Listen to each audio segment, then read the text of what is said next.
Hi everyone and welcome back to my another new video. তো তোমরা তো দেখতেই পাচ্ছ যে এখন আমি এই ঘরটা কাটছি। তার আগে তোমাদেরকে একটা স্টোরি বলি। 2-2.5 বছর আগে আমি একটা ঘর জমানো শুরু করি, আর সেইটা ভরেছিল এই ইয়ারের ফেব্রুয়ারি নাগাদ। আর তখন আমি ওই ঘরটা কেটেছিলাম, আর সেইটার ভিডিও আমি তোমাদের সাথে শেয়ার করেছি। তোমরা খুব ভালোবাসা দিয়েছো ভিডিওটাতে, আর যারা যারা দেখোনি তারা আমি কমেন্টে লিংক দিচ্ছি, তোমরা গিয়ে দেখে আসো। ওই ভিডিওটা দেখেই বা ওই ঘর যে জমার ব্যাপারটা ছিল সেটা দেখে আমার মা ভীষণভাবে ইন্সপায়ার হয়েছে। আর ওই ঘরটা কিন্তু আমার লাইফের ফার্স্ট ঘর। আর একটা ঘর এখন আমি জমাচ্ছি, ওটাও আমি তোমাদের সাথে শেয়ার করব। আর আমার মাও ডিসাইড করে যে মা এবার থেকে একটা ঘর জমানো শুরু করবে। তো যেমন কথা তেমন কাজ, ফেব্রুয়ারি থেকেই মাও শুরু করে মায়ের এই ঘর জমানো।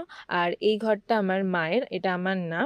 ফেব্রুয়ারি থেকে তো মা টাকা জমানো শুরু করেই দিয়েছিল, আর ধরো জুন কি জুলাই তখন এই ঘরটা পুরো ভরে গেছে।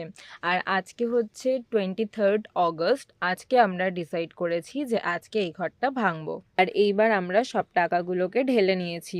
প্রথমেই বলি, এর মধ্যে কিন্তু কোনো রকমের নোট নেই, শুধুমাত্র কয়েন আছে। 5 টাকা, 2 টাকা, 1 টাকা, 10 টাকা আর 20 টাকা, এই কয়েনগুলোই আছে। আর আমিও কিন্তু এই কয়েনগুলো দিয়েই আমার ঘরটা ভরেছিলাম। আর এইবার আমরা দুজনে মিলে বসেছি এই টাকাগুলোকে আলাদা করতে। মানে ধরো 10 টাকাগুলো আলাদা, 5 টাকাগুলো আলাদা, এইভাবে আলাদা করব। যতক্ষণে আমরা কয়েনগুলো আলাদা করছি তোমাদের আমি কিছু কথা বলছি। তোমরাও কিন্তু চাইলে একটা ছোট্ট ঘর বানাতে পারো এবং তার মধ্যে অল্প অল্প করে টাকা জমাতে পারো। যখন ঘরটা ভরবে তখন কিন্তু টাকাটা অনেকটাই অ্যামাউন্ট হবে। মানে আমার কাছে তো অনেকটাই এইটা। এই ঘরটাতে টোটাল কত টাকা হয়েছে তোমরা সেটাও আমাকে গেস করে জানিও কমেন্টে। আর এখনও তো আমরা আলাদা করেই যাচ্ছি, কারণ কয়েন আলাদা করতে অনেক টাইম লাগে। তোমাদের সাথে গল্প করতে করতে তো আমাদের টাকা গোনা পুরো কমপ্লিট হয়ে গেছে, আর সব আমরা আলাদা করে নিয়েছি। তো এই দেখো, এখানে আছে 1 টাকার কয়েনগুলো, এটা হচ্ছে 5 টাকার কয়েন, আর এগুলো 2 টাকা, এইগুলো হচ্ছে 10 টাকা, আর এইগুলো হচ্ছে 20 টাকা। সব কয়েন তো আলাদা করে নিয়েছি। আর এইবার আমরা প্রত্যেকটা কয়েন 10টা করে আলাদা আলাদা করে রাখবো। যেমন 2 টাকার কয়েন 10টা রাখলাম, তারপরে 10 টাকার কয়েন 10টা, 20 টাকার কয়েন 10টা। এইভাবে আমরা পুরো কয়েনগুলোকে সাজিয়ে নিচ্ছি যাতে আমাদের টাকাটা এবার গুনতে সুবিধা হয়। এখানে তো আমাদের সব কয়েনগুলো 10টা করে সাজানো হয়ে গেছে। এই হচ্ছে 5 টাকার কয়েনগুলো, এই হচ্ছে 20 টাকা, এগুলো 1 টাকা, আর এতগুলো হয়েছে 10 টাকার, আর এইগুলো হচ্ছে 2 টাকা। তোমরা কিন্তু তাড়াতাড়ি কমেন্টে গেস করো যে টোটাল কত টাকা হতে পারে।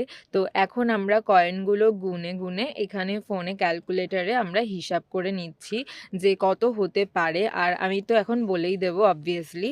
আমাদের তো হিসাব করা কমপ্লিট, আর তোমরা দেখেই নাও যে কত অ্যামাউন্ট হয়েছে। তো টোটাল হয়েছে 5,600 টাকা। আর এইবার এই ঘরটাতে এই যে অল্প টাকা আছে, এগুলো কি বলো তো, এগুলো দিয়ে ওই 10টা করে কয়েনের সেট হচ্ছিল না, তো এইগুলো আমি আলাদা করে রেখেছিলাম। আর এইবার এই টাকাগুলো আমরা গুনেছি, আর এইখানে বেশি হয়নি, এখানে হয়েছিল ওই 135 টাকা মতো। তো টোটাল হয়েছে 5,735 টাকা। তোমরা এই ভিডিওটা দেখে কে কে ঘর বানাবে ডিসাইড করেছো আমাকে অবশ্যই জানিও।